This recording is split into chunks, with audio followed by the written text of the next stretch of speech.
3월 13일 금요일 사순절 제15일입니다. 오늘 하나님께서 우리에게 주신 말씀은 로마서 7장 7절부터 10절까지 말씀입니다.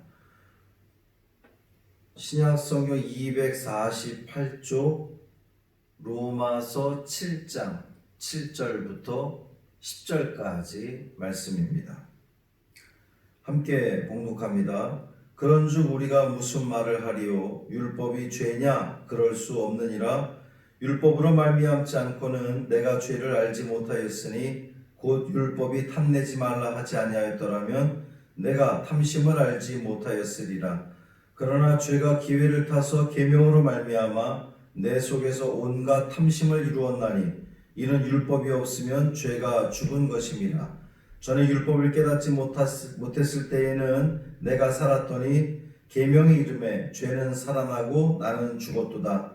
생명에 이르게 할 그 계명이 내게 대하여 도리어 사망에 이르게 하는 것이 되었도다. 아멘. 이 말씀 하나님 말씀입니다. 오늘 하루의 삶도 주님과 동행하시는 복 있는 삶이 되시기를 주님의 이름으로 축원합니다. 일주일이 또 이렇게 지나가고 있네요. 신도림 콜센터에서 시작된 이 코로나가 또 서울, 인천, 경기 이 지역에 또 우리 부천까지도 확산되고 있는 양상이라 심히 걱정이 많이 됩니다. 여러분 더욱더 주의하시고 오늘 하루도 하여튼 최선을 다해서 방어하시고 이겨내시기를 바랍니다. 우리는 그 어느 때보다도 힘든 사순절 기간을 보내고 있습니다. 잘 이겨내시고 견뎌내시고 또 우리 믿음 잃지 마시고 그 어디에 있든 어떤 상황에 처하든 주님과 동행하며 그것으로 족하는 것 아니겠어요? 승리하는 여러분의 삶이 되시기를 주님의 이름으로 축원합니다. 어제 말씀에서도 또 그 이전에도 계속해서 이 로마서를 묵상하면서 드는 생각이 여러분 또한 저와 비슷한 생각을 갖는 그런 분들이 있을 거라고 생각을 하는데 율법이 그렇게 문제야? 이렇게 의아하게 생각할 수도 있습니다. 저 또한 말씀을 준비하면서 또 설교를 하면서도 너무 지나치게 그 율법을 폄하하고 있는 것은 아닌가 이런 생각이 들기도 합니다. 그러나 로마서를 통해서 사도 바울이 견지하고자 하는 바를 충실히 다루는 것이 좋겠다는 생각이 들고요. 바울은 분명히 율법 폐기론자는 아니지만 율법으로부터 자유하게 되는 것과 죄로부터 자유하게 되는 것을 거의 동일시하는 듯한 그러한 인상을 받습니다. 그렇죠? 죄의 종과 은혜의 자녀를 분명하게 구별을 하면서도 율법이 마치 죄의 하수인인 양 지금 사도 바울은 계속 그렇게 기술하는 것 같습니다. 정말 율법이 문제일까? 이런 의구심이 들잖아요. 왜 그런 의구심이 듭니까? 율법을 주신 분이 다른 아닌 하나님이시기 때문입니다. 율법은 하나님께서 주신 거예요. 하나님은 왜 인간들에게 율법을 주셨습니까? 사도 바울이 고백했던 것처럼 율법은 우리로 하여금 우리의 그 죄를 깨닫게 한다 그랬습니다. 그렇죠. 율법은 우리에게 죄가 무엇인지를 가르쳐 주었어요. 깨닫게 해 주었어요. 만약 율법이 아니었다면 우리가 죄를 지으면서도 그게 죄인지 모르고 살아갈 수 있었을 거란 말이죠. 그런데 율법을 통하여서 죄가 무엇인지 알게 되었고 죄의 습성이나 죄의 모습이나 하나님을 떠난 삶의 모습이 어떠한지를 이 율법을 통해서 분명하게 우리에게 가르쳐 주셨습니다. 그래서 율법의 의미가 있는 거죠. 그런데 왜 바울은 그토록 율법에서부터 자유하라 이렇게 강조하고 있는 걸까요? 여러분 하나님이 주신 율법은 옳습니다. 바릅니다. 우리로 하여금 하나님 뜻에 맞게 살도록 안내해 주기에 충분합니다. 문제는 뭐냐?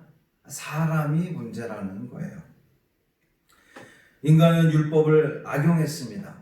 아무리 선한 것이라 하더라도, 아무리 하나님께서 주신 것이라 하더라도 그것이 악용된다면, 불의의 도구로 쓰인다면 그것은 없는 이만 못하는 거지요.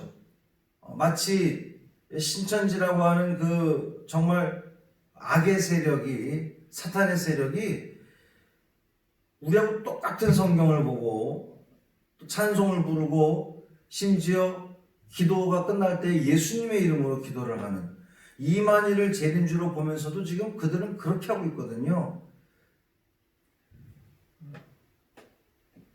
요즘 제가 과하게 적용을 하긴 했습니다만, 율법이 하나님께서 주신 너무나 귀한 율법인데 사람들이 그것을 잘못 사용함으로써, 잘못 적용함으로써 그것이 우리로 하여금 죄에 거하게 하는 또 다른 이유가 됐다라고 하는 거예요.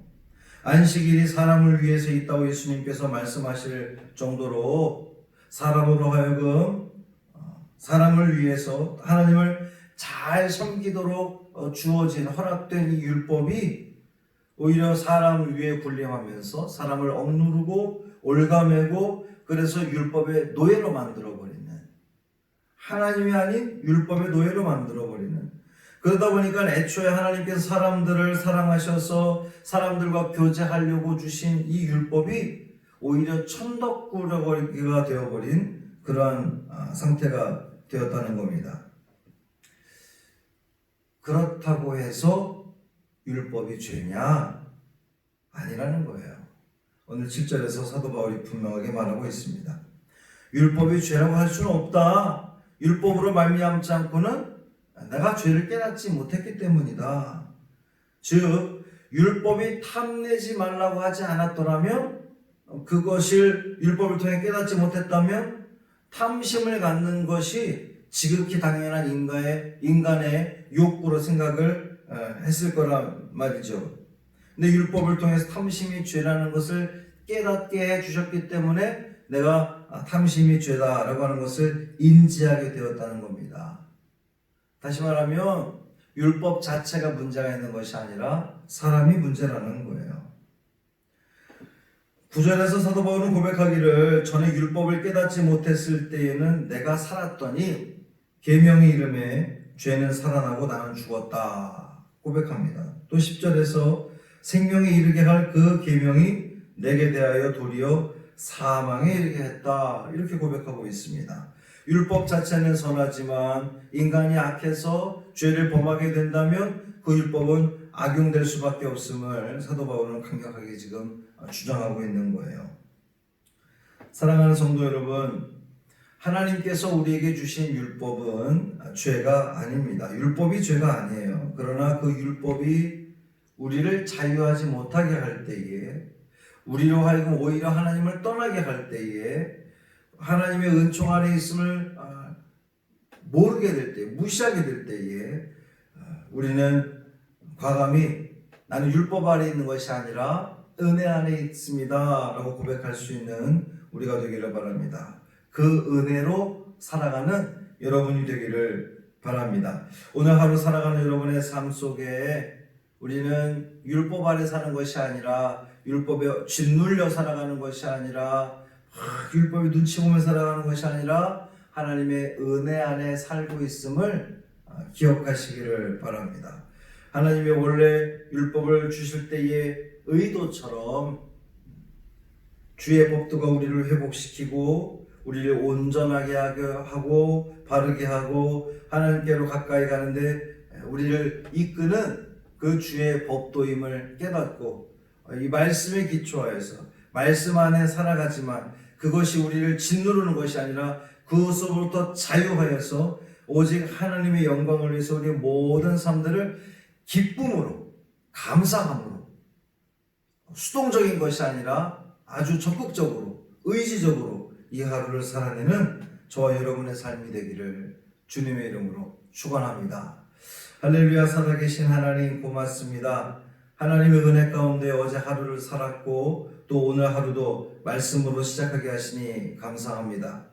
율법 자체가 문제가 아닌 것을 우리는 다시 한번 확인하게 됩니다. 문제는 그것을 악용하는 사람이 문제였는데요. 주님, 우리가 주께서 우리에게 주신 그 율법을, 주의 법도를 우리의 마음속에 새기고 또 그것을 우리의 삶 속에서 기쁨 가운데에 은혜 가운데 실천하는 삶을 통하여서 성화의 과정을 통하여서 하나님께 영광 돌리는 우리 믿음의 성도들 되게 하여 주옵소서. 분명한 건, 중요한 건 우리가 율법 아래 있는 것이 아니라 주님의 은혜 아래에 있다는 것입니다. 주님, 우리가 죄 가운데 더 이상 거하지 않기를 원합니다. 그 무엇도 우리를 억압할 수 없습니다. 우리는 자유합니다. 자유인이 되어서, 참 자유인이 되어서 평강을 누리는 우리의 삶이 될 줄 믿습니다. 성령 하나님, 우리를 다스려 주옵소서. 우리의 마음을 다스려 주시고 우리의 입술을 다스려 주시고 우리의 삶을 다스려 주셔서 하나님께 영광 돌리는 온전한 기쁨 드리는 우리 모두의 삶 되게 하여 주옵소서. 사랑하는 성광의 식구들, 오늘 하루의 삶도 지켜주시고 걸음걸음마다 주님 동행하여 주셔서 승리하는 복 있는 삶 되게 하여 주옵소서. 감사드리며 예수님 이름으로 간절히 축복하며 기도합니다. 아멘.